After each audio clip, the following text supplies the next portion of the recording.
علم کی صورت میں، کیونکہ ہم نے دیکھا ان تمام کا بلند سے بلند ترین مقام جو ہے وہ علم کی صورت میں ہے، علم کی صورت میں ان پر ہدایت نازل ہوتی ہے۔ تو مومن اس صورت میں امام پر صلوات بھیجتا ہے کہ وہ امام کی پیروی کرتا ہے، ان شرائط کو اپناتے ہوئے، خدمت کرتے ہوئے، صبر کرتے ہوئے وہ امام کی پیروی کرتا ہے۔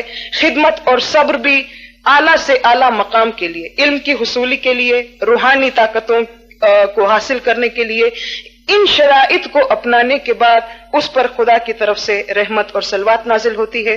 وہ اس طرح صلوات پڑھتا ہے کہ وہ پیروی کرتا ہے، امام اس طرح صلوات پڑھتا ہے کہ اس پر رحمت نازل کرتا ہے، روحانی تسکین کے لیے دعا دیتا ہے اور اس کو گمراہی سے نکال کر نور میں لے کر آتا ہے۔ ہم امام سلطان محمد شاہ کا فرمان ہر چاند رات کو سنتے ہیں کہ مولا فرماتے ہیں کہ تم صلوات زیادہ پڑھو، اس سے تمہارا زور دن بدن بڑھے گا اور تمہارے دشمن دفع ہوں گے۔ اب اس کو بھی ہم اسی فلسفے میں دیکھنا چاہیں، اس کو سمجھانے کا ایک طریقہ یہ ہو سکتا ہے کہ مولا فرماتے ہیں صلوات پڑھنے کی صورت میں، پیروی کرنے کی صورت میں تمہارا روحانی اور عقلانی زور دن بدن بڑھے گا اور اس میں آنے والی تمہاری مشکلات جو ہیں وہ دفع ہوں گی، کیونکہ جب روح اور عقل کے دشمن دفع ہوں گے، جب روح اور عقل کی طاقتیں بڑھیں گی تو جسم ان کے تحت ہے اس کو خود بخود فائدہ ہوتا ہے۔ جب یہ اعلیٰ نعمتیں حاصل ہو جاتی ہیں تو نچلی نعمتیں اس کے اندر شامل اور داخل ہیں، وہ خود اس کے اندر آ جاتی ہیں۔ تو مجموعی طور پر ہم نے دیکھا کہ پیر صاحب صلوات کا فلسفہ بیان کرتے ہوئے فرماتے ہیں کہ خدا اور اس کے فرشتے رسول پر صلوات بھیجتے ہیں، مومنوں سے بھی کہا گیا کہ تم بھی صلوات پڑھو۔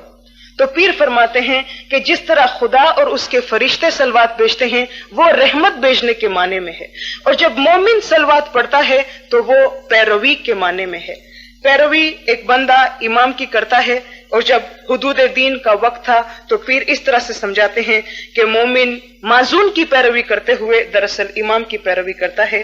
اور آج بھی یہ بات صحیح ثابت ہو سکتی ہے کہ امام نے جن بزرگوں کی نشاندہی کی ہے، جن کے کردار کی نشاندہی کی ہے کہ تم ان جیسے بن جاؤ، آج مومن ان کے کردار کی پیروی کرتے ہوئے امام کی پیروی کر سکتا ہے، علمی لحاظ سے، روحانی خدمات کے لحاظ سے، اور ان پیروی کے ساتھ ساتھ علمی خدمت کے لیے جسمانی اور روحانی تکالیف پر صبر کرنے سے اور خدمت کرنے سے مومن کو روحانی تسکین، رحمت، صلوات اور ہدایت نازل ہوتی ہے۔ سب سے آخر میں تاریکی چھٹ کر ہدایت آتی ہے۔ رحمت، صلوات اور روحانی تسکین اس کی روحانی ترقی کے لیے کام آتے ہیں، اس کی روح میں ایک سکون پیدا ہوتا ہے، اور روحانی سکون کے بعد علم کا دروازہ کھلتا ہے، نور کی طرف اس کو لے جایا جاتا ہے، تو اس کو تاریکی سے نکال کر نور میں لے آیا جاتا ہے۔ کب؟ جب فرشتے اور خدا مومن پر صلوات بھیجتا ہے، کیونکہ مومن نے ان پر صلوات پڑھی تھی۔ تو اس سلسلے میں ہم دیکھتے ہیں کہ صلوات کا اعلیٰ سے اعلیٰ مقام آخر میں علمی اور عقلی مقام ہے، جہاں پر مومن کو صلوات پڑھنے کے نتیجے میں، پیروی کرنے کے نتیجے میں خدا جو ہے وہ گمراہی سے نکال کر علم اور عقل کی طرف لے آتا ہے۔ تو یہ وجہ دین کے آخری چیپٹر سے اور پھر بزرگوار کی 2 کتابوں کے صلوات کے جو مقالات ہیں ان کی مدد سے کچھ ایکسپلینیشن تھا۔ اس میں ابھی بھی کچھ پہلو ہوں گے جو شاید تشنا رہ گئے ہوں گے، یا کچھ ایسے چیزیں ہوں گی جن پر آپ کو کوئی سوال ہو۔ بہرحال میں اپنی ناچیز کوشش کر سکتی ہوں، ورنہ ہمارے استاد محترم موجود ہیں، اگر کوئی سوال ہو تو آپ شوق سے کریں۔ آپ حضرات نے سن لیا کہ صلوات کے بارے میں شہناز بیٹی نے بڑی عمدگی سے اپنے خیالات کا اظہار کیا اور بہت اچھی طرح سے اس کو ایکسپلین کیا، اس کی وضاحت کی گئی، کیونکہ صلوات کے بارے میں جاننا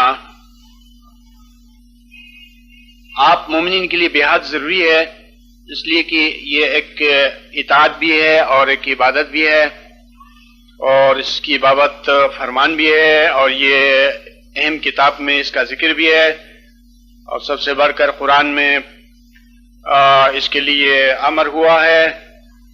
تو ان تمام اہمیتوں کی وجہ سے صلوات کی طرف توجہ دینا اور اس کے فلسفے کو یا اس کی حکمت کو سمجھنا بے حد ضروری ہے۔ بڑی عمدگی سے اس موضوع کی وضاحت کی گئی اور فرمایا گیا کہ خداوند عالم اور اس کے فرشتے صلوات بھیجتے ہیں، اور اے مومنین تم بھی صلوات بھیجو۔ پھر الگ بھی بتایا گیا کہ خداوند عالم اور اس کے فرشتے مومنین پر صلوات بھیجتے ہیں۔ بہت یعنی ڈائیگرام کے طور پر یا بورڈ کے ذریعے سے آپ کے سامنے اس کے حقائق پیش کیے گئے، اور انہوں نے ہر نقطے کو جس طرح سے بیان کیا وہ صحیح تھا۔ اس کے علاوہ جیسے کہ آپ جانتے ہیں تاویل کی سطحیں ہوتی ہیں، اور سب سے بلند ترین سطح پر اس کی تاویل کی گئی، اور میں درمیان سے کچھ وضاحت کرتا ہوں تائید کرتے ہوئے کہ انہوں نے جس طرح سے فرمایا وہ سب صحیح ہے۔ میں سائٹ سے بات کرتا ہوں۔ جیسا کہ آپ نے ان کی گفتگو سے سن لیا کہ پہل کوئی بھی قول ہوتا ہے، مومن یہ سمجھتا ہے کہ یہ قول ہے، صرف کہنے کے لیے ہے، زبان کی حد تک محدود ہے، لیکن بات کی جستجو سے پتہ چلتا ہے کہ اس قول کے اندر بھی کوئی حکم ہوتا ہے، کسی عمل کے لیے، کسی کام کے لیے، جیسے صلوات کی مثال۔ کوئی بھی مومن شروع میں یہ سمجھ لے گا کہ صلوات صرف ایک کہنے کی چیز ہے، لیکن اس کی وضاحت سے، اس کی تعویل سے آپ کو پتہ چلا کہ یہ کہنے کی چیز ہے اور کرنے کی چیز ہے، کیونکہ اس میں پیروی کے معنی ہے، اور پیروی ایک ایسا لفظ ہے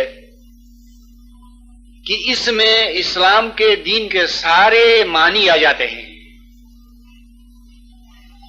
پیروی میں قول بھی ہے، عمل بھی ہے، تمام اقوال اور تمام اعمال اس میں سمو جاتے ہیں۔ پیروی فارسی لفظ ہے، پائی پیچھے، روی رفتن سے پیچھے پیچھے چلنا۔ کس کے پیچھے چلنا؟ رسول کے اور امام کے اور حدود کے۔ تو جس طرح اعوذ باللہ من الشیطان الرجیم سب کے نزدیک کہنے کے لیے قول ہے، لیکن اس کے معنی میں جائیں، تعویل میں جائے اور قرآن میں جستجو کرے تو پتہ چلے گا کہ یہ بھی ایک عمل ہے۔ تو ہر اسلام کے قول کے اندر ایک عمل کے لیے حکم دیا گیا ہے۔ اسی طرح صلوات اگرچہ کہنے کی ایک عبادت ہے، ایک کلمہ ہے، آیت کا ایک حصہ ہے، لیکن اس میں بھی کسی عمل کے لیے حکم دیا گیا ہے۔ یہ چیز علاوہ ازیں میں سمجھتا ہوں کہ اس میں کوئی وضاحت کے لیے کوئی پہلو باقی نہیں رہا ہے، تاہم خداوند عالم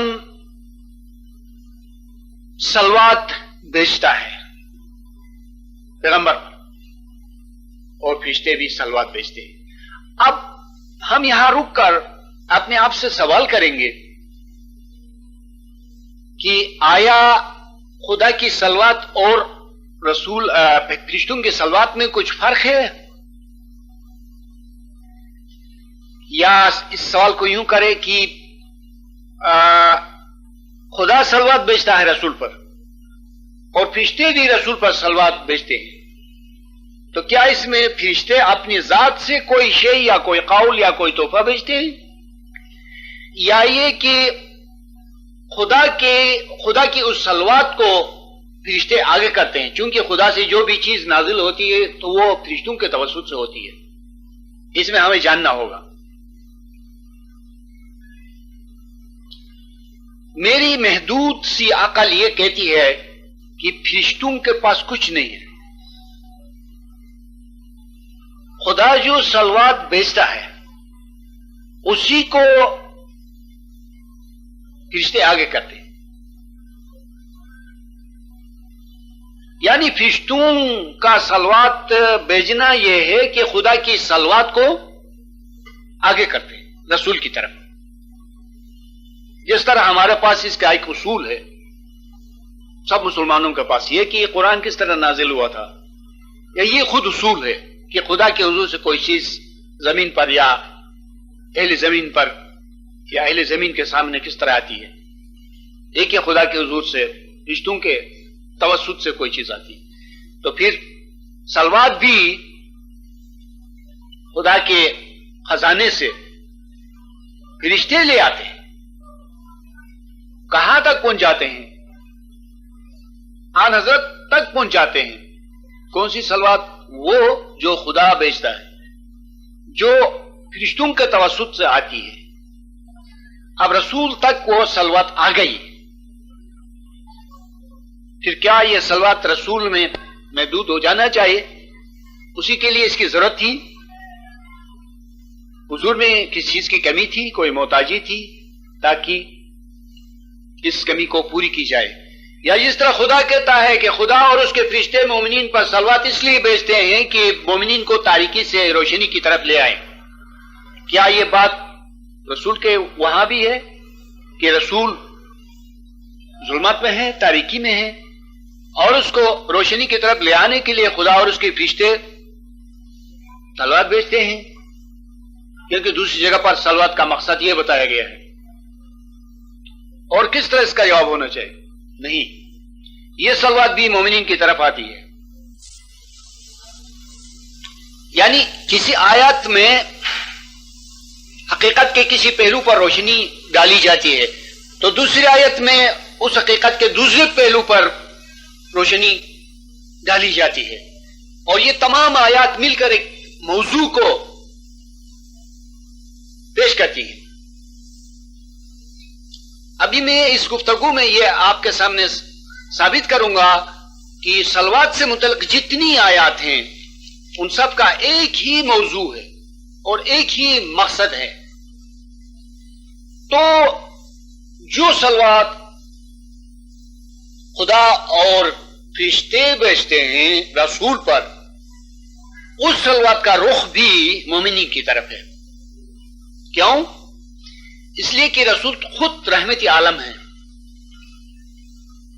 رسول اپنی ذات کے لیے نہیں آئے ہیں، کسی چیز کی کمی کو پوری کرنے کے لیے تشریف نہیں لائے ہیں. تو ان کے رحمت عالم ہونے کے یہ معنی ہے کہ وہ انسانوں کی اصلاح کے لیے آئے ہیں. جیسے رسول کا ایک ارشاد ہے کہ امرتو لصلاح دنیاکم ونجات آخرتکم، مجھے حکم ملا ہے کہ اے مومنین تمہاری دنیاوی اصلاح کروں، بہتری کروں، اور تمہاری اخروی نجات کے لیے کام کروں. تو رسول کے دو مقصد ہیں مومنین کی نسبت سے. ایک یہ کہ مومنین کو دنیا میں سدھارنا اور ان کو بہتر بنانا، اور دوسرا مقصد یہ کہ مومنین کی آخرت کی نجات. اور اس کے سوا رسول کا کوئی اپنا مقصد نہیں ہے، ہرگز نہیں. لہذا جو صلوات خدا کے حضور سے فرشتوں کے توسط سے آن حضرت پر نازل ہوتی ہے وہ مومنین کے لیے آتی ہے. اب دوسرا حکم سن لیجئے، وَصَلِّ عَلَيْهِمْ إِنَّ صَلَوَاتُكَ سَكَنٌ لَهُمْ. اے رسول آپ مومنین پر صلوات بھیجئے کیونکہ آپ کی صلوات میں ان کے لیے تسکین ہے. اب یہ صلوات کون سی ہے؟ وہی جو خدا نے فرشتوں کے توسط سے رسول کے عنوان سے رسول کے نام پر صلوات جو بھیجی گئی تھی. اسی کو آگے کرنے کے لیے خدا فرماتا ہے کہ وصلی علیہم، صلوات دو، وہی صلوات جو خدا کے حضور سے تمہارے پاس نازل ہوئی ہے، کیونکہ تمہاری صلوات میں مومنین کے لیے تسکین ہے۔ اب تیسرا نقطہ کہ اللہم صلی علی محمد وآل محمد، کیا اس کا کچھ الگ مقصد ہونا چاہیے؟ ابھی ہم نے اپنی گفتگو میں یہ ثابت کیا کہ رسول کے لیے کسی صلوات کی، کسی دعا کی ضرورت نہیں ہے۔ دعا کی ضرورت وہاں ہے جہاں کوئی کمی ہے، کوتاہی ہے۔ تو جب ہم کہتے ہیں کہ بار خدا رسول پر اور ان حضرت کے آل پر صلوات بھیجیے، اس کا مقصد یہ ہوتا ہے کہ تاکہ آپ کے وعدے کے مطابق وہ صلوات ہم کو پہنچے۔ تو اس میں بھی ہم اپنے لیے صلوات کو چاہتے ہیں، اپنے لیے صلوات کو مانگتے ہیں۔ تو میں سمجھتا ہوں کہ شہناز کے بیان میں اور اس بیان میں کوئی فرق نہیں ہے، بلکہ سائٹ سے ایک مزید وضاحت ہے اور ایک کوشش ہے۔ تو اس کے بعد میں آپ سے یہ گزارش کروں گا کہ اسی خاکے کی بنیاد پر آپ صلوات سے متعلق جو پورشنز ہیں وجودین میں ہیں اور خانہ حکمت کی کتابوں میں صلوات کے چھوٹے چھوٹے موضوعات ہیں یا صلوات کے بارے میں کچھ تحریریں ہیں، آپ ان کو پڑھیں تو مزہ آئے گا۔ اور مزہ اس لیے آئے گا کہ کسی بھی دعا کو آپ اس کے فلسفے اور اس کی حکمت کو جانتے ہوئے جب کرتے ہیں تو اس کا بہت جلدی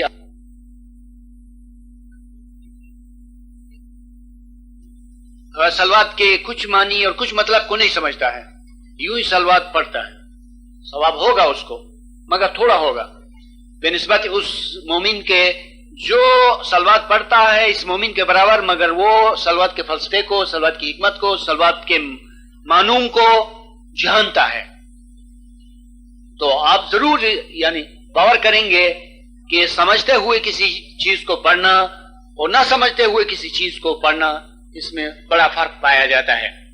اسی کے ساتھ میں صلوات کے بارے میں جو عرض کرنا چاہتا تھا اس کو میں ختم کرتا ہوں۔ شکریہ۔ اب ہماری عزیز بیٹی شاہدہ آپ کو ایک نئی کتاب کی تمہید پڑھ کر سنائیں گی، اور وہ کتاب سوغاتی دانش کے نام سے ہے۔ یہ بالکل نئی کتاب ہے اور آج وہ فرشتے مضامین سے، دیباچے سے اور دیگر متعلقہ باتوں سے مکمل ہو کے آئی ہے۔ اس کی فوٹو سٹیٹ ہوگی اور آپ حضرات جب چاہیں تو ہمارے صدر صاحب سے رابطہ رکھنا، اس کی کاپی لینا۔ اب وہ دیباچہ جو پیش لفظ ہے یا آغاز کتاب ہے وہ آپ کے سامنے پڑھ کر سنایا جائے گا۔ آغاز کتاب۔ بسم اللہ الرحمن الرحیم۔ پروردگار عالم کے فضل و احسان اور حضرت محمد مصطفیٰ خاتم الانبیاء صلی اللہ علیہ وسلم کے علمی و عرفانی صدقے سے جو امام زمان صلوات اللہ علیہ کے توسط سے حاصل ہے، یہ کتاب بنام سوغات دانش قارئین کرام کی خدمت میں پیش کی جاتی ہے۔ اس مسرت و شادمانی کے مبارک موقع پر بندے خاکسار کا دل تو یہ چاہتا ہے کہ موسم بہار کی بارش کی طرح عاجزانہ شکر گزاری کے بہت سے آنسو بہائیں اور بار بار احسان مندی کے سجدے کرتے رہیں، لیکن اس ناچیز بندے کے لیے ایسی نعمت شناسی اور قدردانی آسان نہیں۔ سوغات اصلاً ترکی لفظ ہے جو عمدہ چیز، نرالی چیز، تحفہ، ہدیہ اور راہ آورد سفر سے دوستوں کے لیے تحفہ کے معنی رکھتا ہے اور یہ فارسی کے علاوہ اردو ادب میں بھی مستعمل ہے۔ چنانچہ انہی معنوں کے ساتھ اس پیاری کتاب کا نام سوغات دانش مقرر کیا گیا تاکہ اعزاء، احباب، جماعت اور قوم کے لیے یہ کتاب یقیناً ایک بہترین علمی تحفہ ثابت ہو سکے۔ انشاءاللہ تعالی کتاب سوغات دانش چند مختلف موضوعات پر مشتمل ہے، جن میں سے ہر موضوع کی جیسی اور جتنی اہمیت ہے وہ آپ کو بوقت مطالعہ معلوم ہو جائے گی۔ اس میں اگرچہ بعض مضامین خطوط کے عنوان سے مندرج ہیں، مگر وہ خاص علمی مکتوبات ہونے کی وجہ سے بے حد ضروری اور انتہائی مفید ہیں، اور اس پر حکمت عمل کا حکم حضرت مولانا امام سلطان محمد شاہ صلوات اللہ علیہ کے فرمان اقدس میں موجود ہے، جس کا مختصر مفہوم یہ ہے کہ دینی علم کے لین دین کے سلسلے میں خط و کتابت سے بھی کام لینا چاہیے۔ خانہ حکمت اور ادارہ عارف کے سلسلہ کتب اور تحریروں میں بحیثیت مجموعی جن اساسی اور اہم ترین موضوعات سے بحث کی جاتی ہے ان کی مثال یہ ہے: علم توحید، یک حقیقت، تصور آفرینش، نبوت، امامت یعنی امام شناسی، اسلام و ایمان، روح و روحانیت، قیامت اور متعلقات، قرآن اور اس کی تعویلی حکمت، مذہب اور سائنس، تصور انسان، ذکر و بندگی، علمی خدمت، حقیقی علم، تقوی، بہشت اور اس کی نعمتیں وغیرہ۔ اس کے علاوہ یہاں ایک بہت بڑا موضوع سوال و جواب بھی ہے۔ ہماری نیت اور مقصد یہ ہے کہ اپنی عزیز اور عظیم جماعت کی کچھ نہ کچھ علمی خدمت کر سکیں تاکہ فرد قیامت خدا تعالیٰ کے حضور میں ہمیں اس بات کی شرمساری نہ ہو کہ اس بڑے مہربان نے علم کی بہت سی نعمتوں سے نوازا تھا، ان سے دوسروں کو کیوں فائدہ نہیں دلایا، جیسا کہ قرآن حکیم کا ارشاد ہے، پھر اس روز تم سب سے نعمتوں کی پوچھ ہوگی۔ سورہ نمبر 102 کی آیت نمبر 8۔ اس کی وضاحت یہ ہے کہ اللہ پاک نے اس دنیا میں جن لوگوں کو علمی یا مادی دولت عطا کر دی ہے، وہ اگر اس میں سے راہ خدا میں صرف نہیں کرتے ہیں تو قیامت کے دن بڑی سختی کے ساتھ ان سے سوال کیا جائے گا۔ اس سلسلے کا دوسرا ارشاد یہ ہے، ترجمہ: دردناک سزا کی خوشخبری دو ان کو جو سونے اور چاندی جمع کر کے رکھتے ہیں اور انہیں خدا کی راہ میں خرچ نہیں کرتے۔ سورہ نمبر 9 آیت نمبر 34 تا 35۔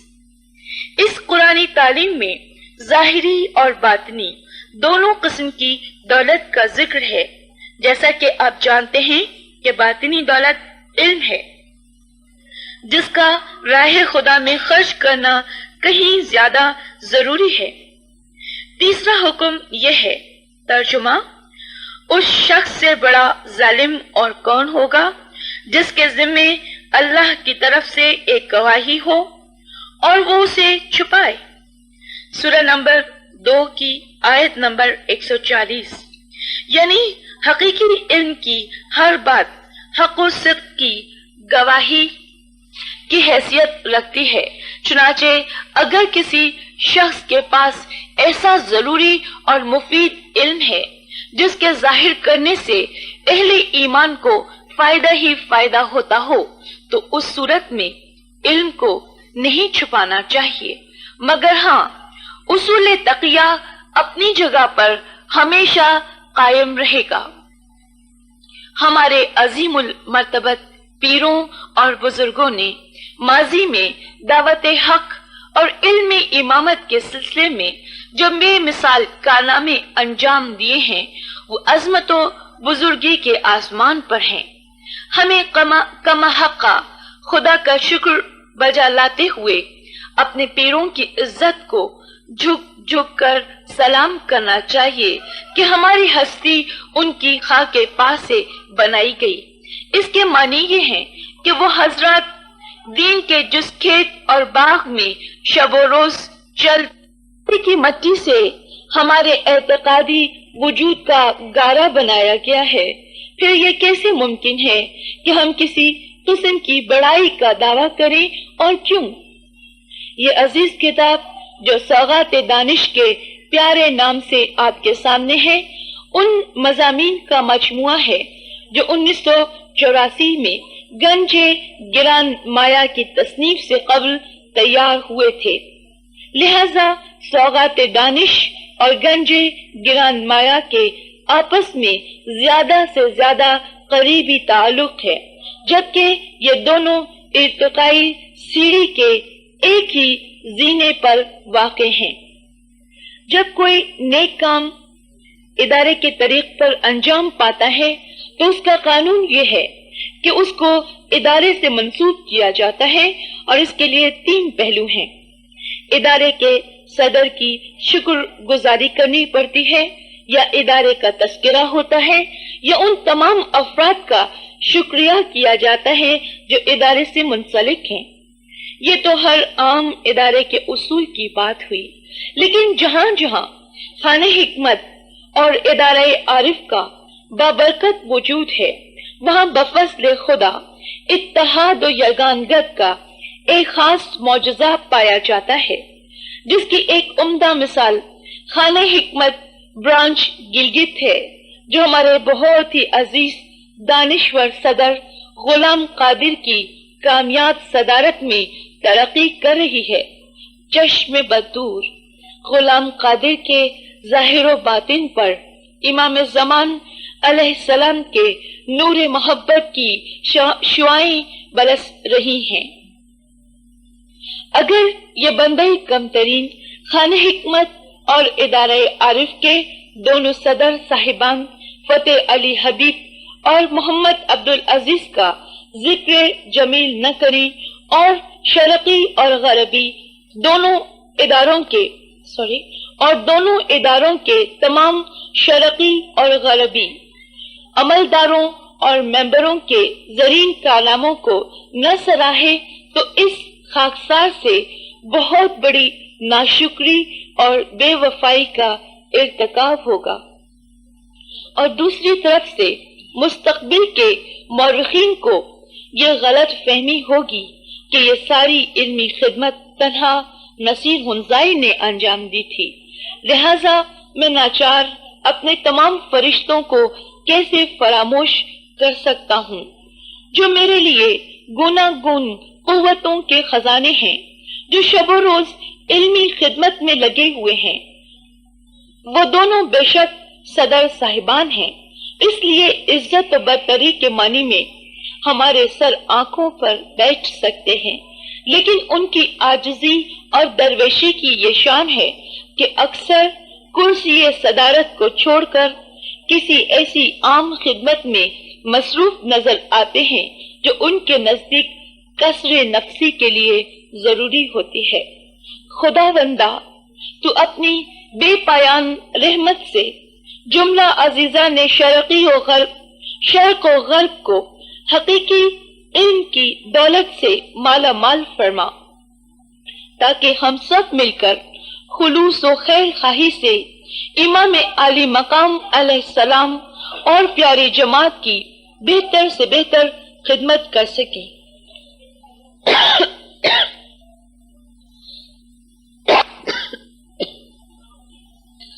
آمین یا رب العالمین۔ جمعرات 16 ذی الحج 1304 ہجری بمطابق 13 ستمبر 1984